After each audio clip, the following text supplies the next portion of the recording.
The organization deployed a range of support to improve the lives of patients, including medical supplies and food mobility aids, while also promoting social integration and fighting stigma. Let's get details of this story from Madoshe Kwate and Melanimbo.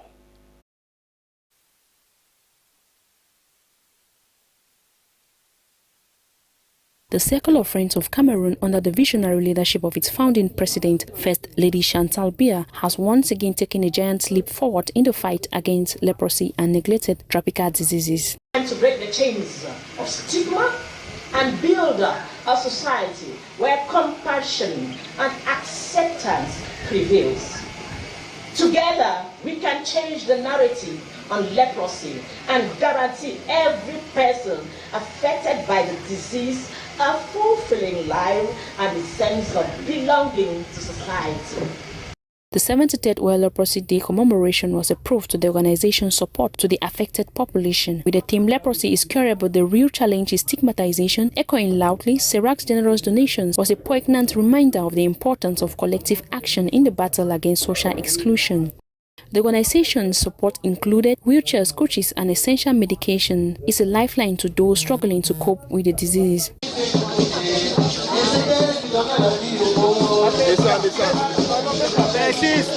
As the ceremony progressed, a moment of reflection brought together pastors, priests, and imams in a beautiful display of unity and solidarity. Their prayers of CERAC's strength and unity underscored the organization's mission to break down barriers and build hope for those affected by leprosy. The beneficiaries' heartfelt gratitude and praise for the Chantal Biya's selfless work was a proof to the impact of CERAC's effort. The event concluded in a celebratory atmosphere was a fitting tribute to the power of solidarity and compassion.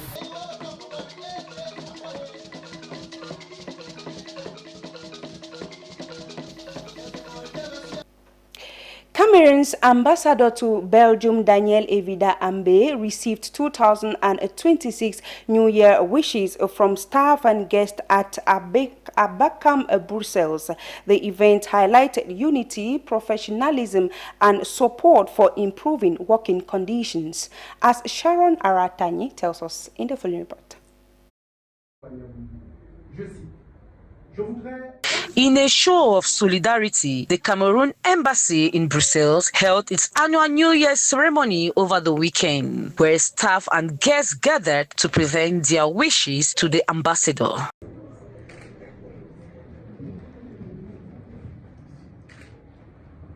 The event at the embassy premises at 131 Avenue, Brookman, brought together members of the diplomatic body, embassy staff, and special guests from the Cameroonian community in Belgium, who all came to wish the ambassador well for this new year. The staff is very satisfied with this assessment, which has concretely contributed to making Cameroon an essential partner with Belgium and the European Union, and thus ensuring that our diplomacy makes a contribution to the development of our country and the fight against poverty. The ambassador expressed gratitude for the team's work and encouraged unity and professionalism. I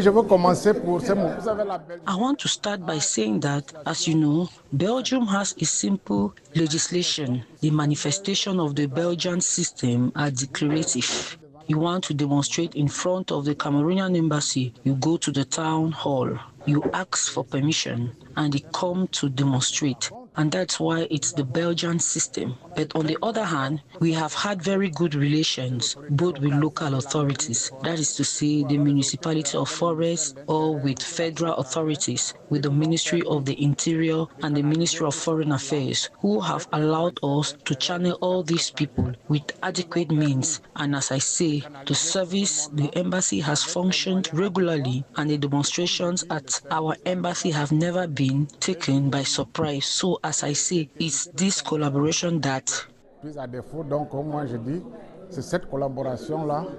The ceremony concluded with a cocktail reception, fostering exchanges between the ambassador and guests and a shared desire to strengthen diplomatic achievements in 2026.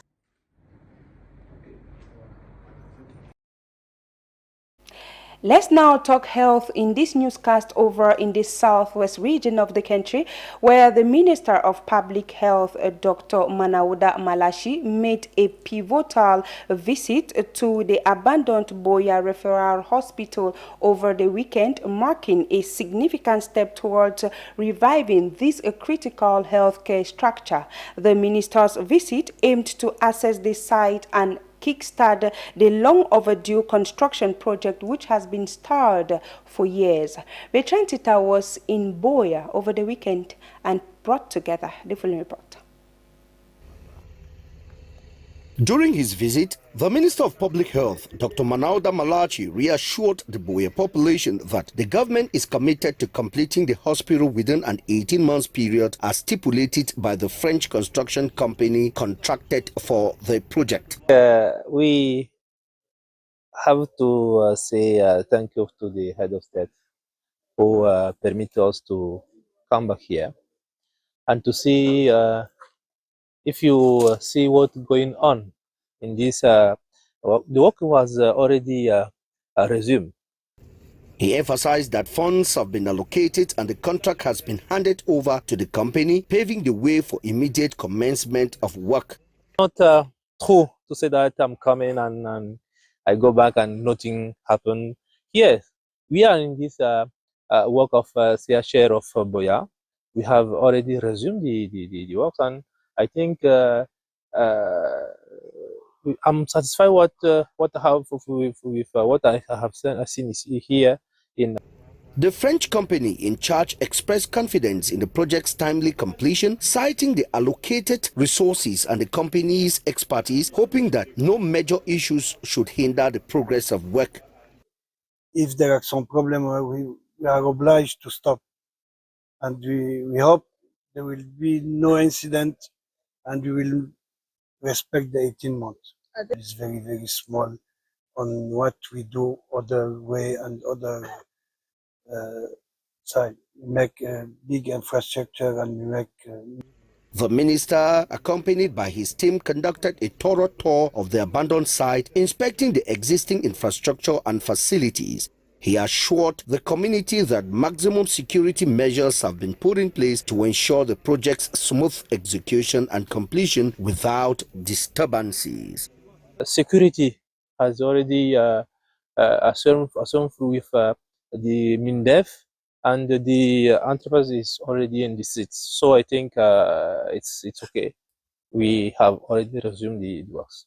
The Boya Referral Hospital, a critical healthcare facility in the region, has been abandoned for years, leaving a local population without access to quality medical services. The minister's visit and the imminent commencement of work bring hope to the community, which has long awaited the hospital's completion.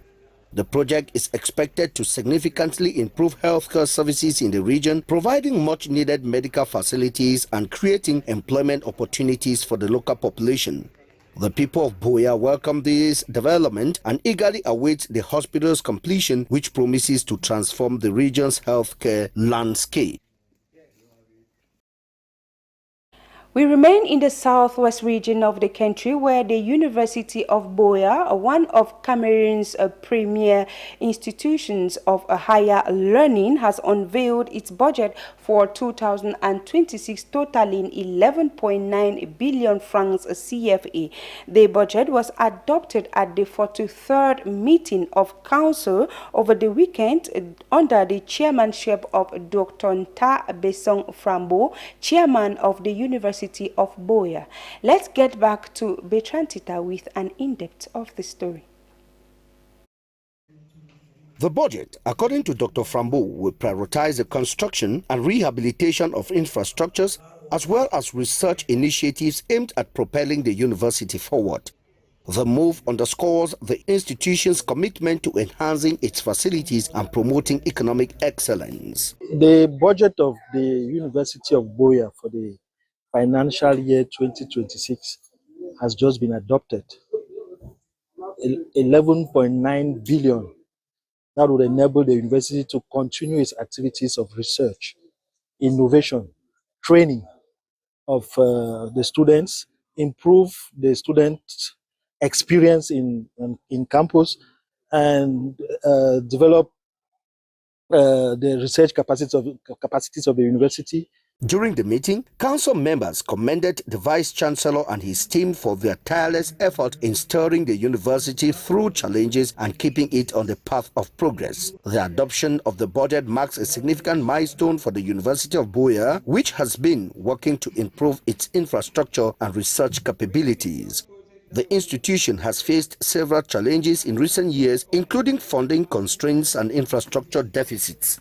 The 2026 budget is expected to address some of these challenges and position the university for growth and development. In terms of laboratory equipment, as well as provide a more conducive environment for the researchers of the university to, continue engaging in their activities and bringing and confirming the spot of the university at the top of the university landscape in Cameroon. With a focus on infrastructure development and research, the University of Buea is poised to enhance its reputation as a leading academic institution in Cameroon.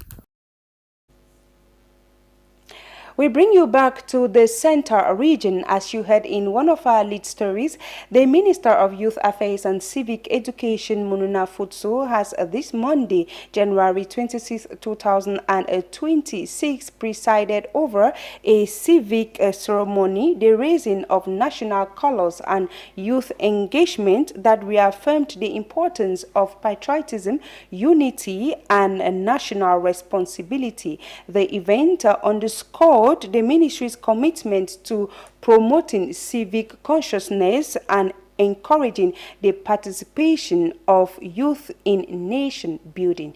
With the assistance of Freddy Esomo, let's get details in the following report. In a solemn display of civic pride, staff of the Ministry of Youth Affairs and Civic Education alongside key stakeholders gathered for a symbolic raising of the national colors. The ceremony, presided over by Minister Mununa Futsu, paid tribute to the national flag and reaffirmed a shared commitment to patriotism, unity, and civic responsibility. It was marked by the singing of the national anthem, a moment of reflection and a renewed dedication to national values.